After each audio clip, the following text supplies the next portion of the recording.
Bisimillahi wa baadi.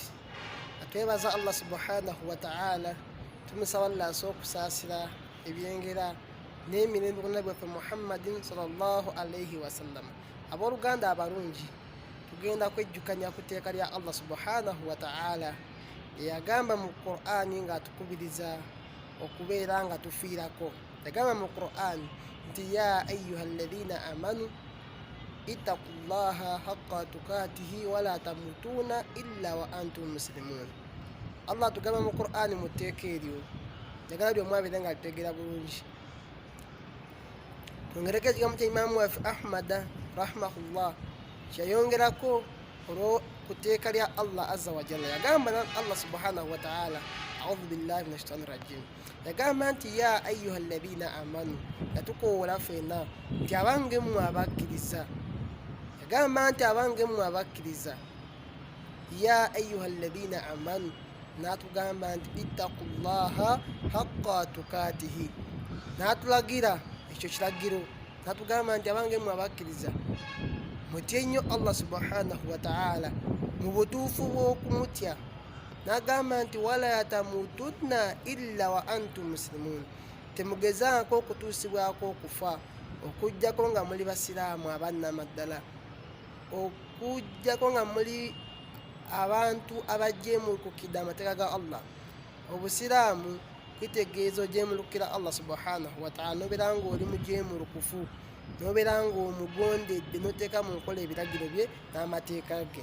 Imaamu Ahmadi rahimahullah yagamba ku bigambo ebyo ku aya eyo eya Allah subhanahu wa ta'ala, yagamba nti man maata ala al islaamu wassunna maata ala al khayri kullihi. Yagamba Imaamu Ahmad bin Hanbali rahimahullah, yagamba nti man maata ala al islaamu wassunna, nti omuntu yenna atuusibwako okufa oba yenna afiira ku busiraamu wassunna n'enkola y'omubaka, n'afiira ku busiraamu n'enkola yaabwo, yagamba nti maata ala al khayri kullihi, aba afiiridde ku bulungi bwonna, aba akungaanyiza obulungi bwonna n'abufiirako. So nti omuntu oyo aba afudde enfa ekyasinza okuba ennungi era ey'ekitiibwa. Imaamu waffe Ahmada bw'atyo bwe yabeera ng'ayogera ku nsonga eyo. So nawe okubiriza mu dduwa Allah nti singa Allah akusaasira n'onyweza obusiraamu, n'obeera nga Allah yakuwa ekyengera ky'obusiraamu, nyweza enkola y'obusiraamu. Mudduwa Allah towugula na nsi eno, ensi eno etuwugudde bangi nnyo. Sanga oli nga yasoma naye nga byakola si bya kisomi, sanga oli nga musiraamu naye nga byakola si bya kisiraamu.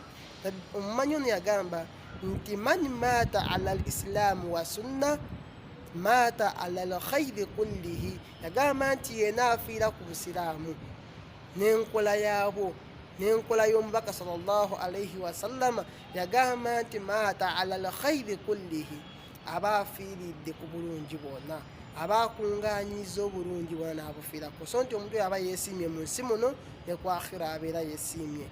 Nkubiriza yenna mpuliriza kubeera nga tugezaako nnyo okwekumira ku nkola y'omubaka, kugezaako nnyo okubeera nga tufiira ku busiraamu. Byonna byonna byokola mu nsi muno bikole, naye gezaako nnyo oleme kufa nga toli musiraamu. Allah mu Qur'ani yatugamba nti totuusibwangako okufa okujjako ng'oli musiraamu. So naawe gezaako nnyo okufa ng'oli musiraamu ate owannamaddala eyeekuumidde ku nkola y'omubaka sallallahu alayhi wa sallama.